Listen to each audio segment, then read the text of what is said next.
Matt Morris at mattmorris.com, coming to you from paradise.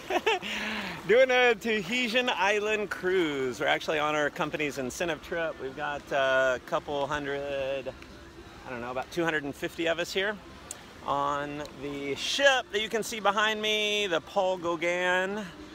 So we're on a little island called Taha, I believe it is. We were in Huahine yesterday, be in Bora Bora tomorrow, gonna stay on a overwater bungalow, trying to record you guys a video.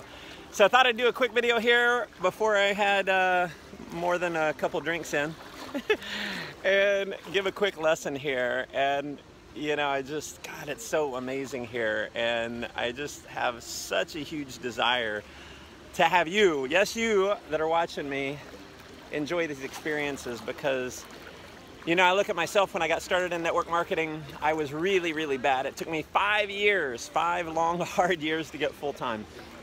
And there was a lot of frustration. It was a lot of growth, a ton of growth. I was a lousy communicator.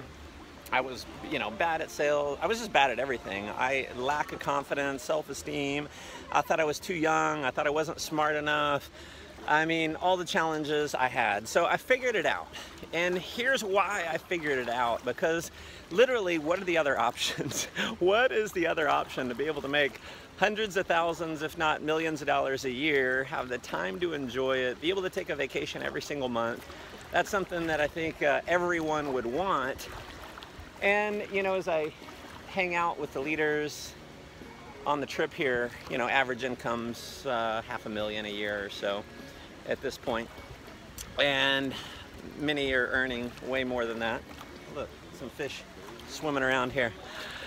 So here's the question. Here's why I did it. It was because I knew it would be worth it. And my question to you is, when you struggle, and you are, when you get down on yourself, and you are, when you want to quit, and you will, what's going to keep you going? What's going to allow you to be able to travel the beaches of the world? What's going to allow you to be able to take a vacation every single month? What's it, you know, going to take for you to be able to world school your children? Teach them history, not just out of the history books, but in the places in the world where the history actually happened. So here's the thing. Is your freedom worth it? It's a question that obviously you're going to say, yes, my freedom's worth it. But take some serious internal reflection time and make that decision. Is your freedom really worth it? When it appears like there's no way to succeed, is your freedom going to be worth it to keep going? When people tell you no over and over and over and over, is your freedom going to be worth it? When you suck so bad, and I know, listen, I know some of you watching me right now, you suck so bad, you just think there's no way I could ever make it work. I know you can, because I made it work. But the question is your freedom really worth it?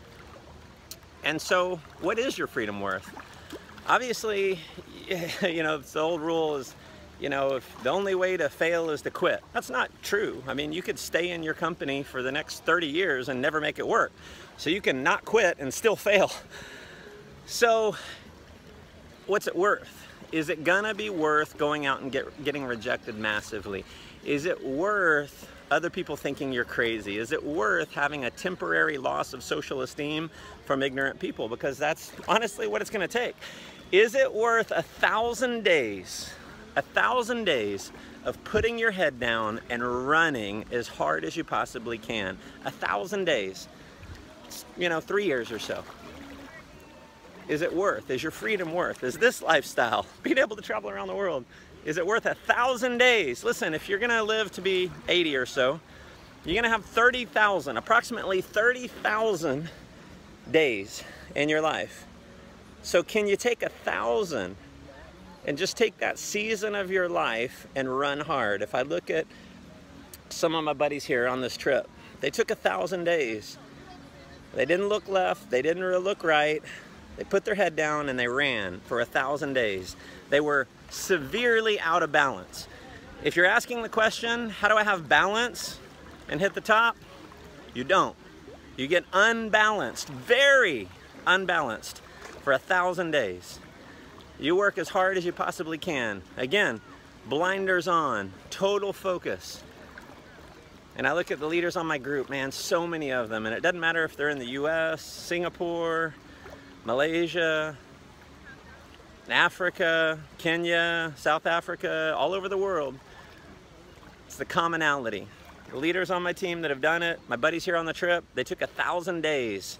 They sacrificed 1,000. Is your freedom worth 1,000 days? And if you haven't started the 1,000 days, start the 1,000-day challenge. You know, we talk about a 90-day challenge where you run hard. Listen, I'm a big fan of a 90-day challenge, a 90-day blitz. I mean, working from 8 to faint. I'm not saying you got to work from 8 to faint for 1,000 days, but you got to get unbalanced. Unbalanced for 1,000 days so that the rest of your days can be like this.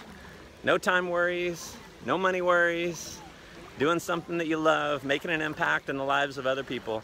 It's worth it. Go take the 1,000 days, my friends. Thanks for tuning in. I'd love to hear your comments below.